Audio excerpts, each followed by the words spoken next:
Hello and welcome to the Centre for Brexit Studies YouTube channel. Today we're joined by our Centre Director, Professor Alex de Ruyter. So Alex, Boris Johnson is back at work today. What issues will he need to start working on immediately, and how do you think his team have come across whilst he's been away? Well, Johnson's intro is likely to be bulging, of course. At present, the situation around coronavirus will dominate day-to-day thinking at government, both in terms of the devastating economic impact that it's. There will no doubt be heated debates behind closed doors over how to move on from the current lockdown. When should it be lifted and what should replace? Of course, we won't be going back to normal, but what will we be moving to? Beyond that, of course, there are a plethora of wider issues to deal with Brexit. So the EU's chief negotiator has said that there's been disappointing progress in Brexit trade talks. What is the latest in the Brexit process now then? Well, it's useful to recap where negotiations with the EU currently stand.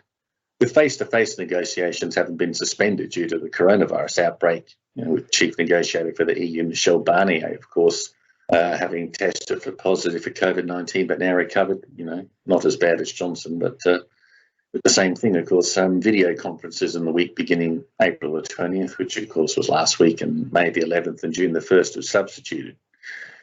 But of course, there has been very little progress in a number of key areas. And to a large extent, this is to be expected because Barnier had COVID-19 and Johnson and a number of individuals on the negotiating team, including David Frost, having been. But more broadly, there is limited bandwidth to deal with Brexit-related issues, given the attention that has had to be focused on the outbreak of COVID-19. Now, more widely, there appears to be little overarching agreement on key issues. The EU are refusing to budge over their requirements for some kind of level playing field in terms of adherence to regulatory standards in environmental matters, consumer protection or labour laws, etc. And I don't expect them to budge in this regard. Barnier made that quite clear when he stated, we have to accept as a starting point that the UK will not be treated like a member state. Now, whether this is fair or not is irrelevant. It is entirely within the EU's prerogative to set onerous conditions, even if they offer more generous terms to other partners, such as Canada or Japan. The one thing I think is abundantly clear in all this is that, Brexit is an existential issue for the EU. It's not an operational one, it's an existential one. If there are no costs to leaving the club, then why would anyone remain a member, particularly for those states like Italy, Hungary and Poland, where there is dissatisfaction about elements of the EU. So Boris Johnson is expected to press EU leaders to dedicate attention to faltering negotiations. So if both sides are struggling to negotiate, is there any other option than a no deal then? Well, it's difficult to see at this point in time how any meaningful progress could be achieved in the format that we have, with its timetable to the end of June in effect, before notifying for any extension to transition if we want it. One thing that's been particularly problematic, of course, here is the absence on the UK side of the offering of any substantive legal text, which of course would be necessary for the other side to scrutinise and say yes or no to prior to reaching any agreement. Now, the EU, of course, which has a far more vast negotiating capacity than the UK and expertise in trade matters, is itself struggling to maintain dialogue in external negotiations while having to deal with COVID-19.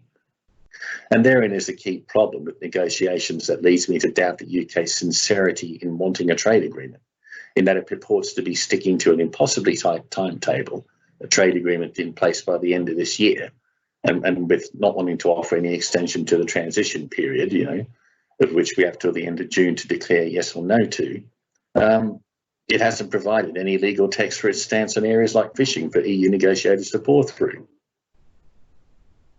So as you said, the government must decide in June whether to seek an extension to the transition period, something ministers have insisted they are determined not to do, but with the ongoing COVID-19 crisis, can you see ministers eventually changing their stance on this? Well, in essence, there are three options to this, for them to consider: an extension, a deal, or no deal. How you dress that up is a matter of politics in terms of the rhetoric and the semantics. But if there is to be no extension, then either something has to be agreed, which doesn't appear likely at the moment, or the UK will leave in effect with no deal whatsoever. So, if I were to be asked, well, where do I feel this is going?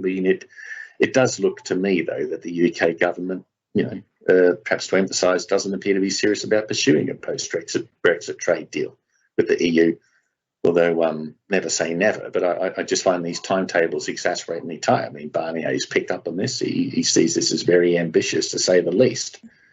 And if the two parties cannot agree on preliminary matters such as fisheries, Barnier made a point of this, saying there was no progress there, then the portents for discussions on more substantive matters over the remaining 2 rounds don't look good.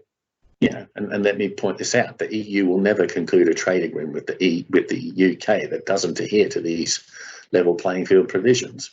And so, it does leave me thinking then that the UK government really then, in pursuing the Brexit that it wants, values a deregulatory agenda of lowering standards, more than it does the estimated 9% hit to the economy that reversion to World Trade Organization trading thresholds would entail.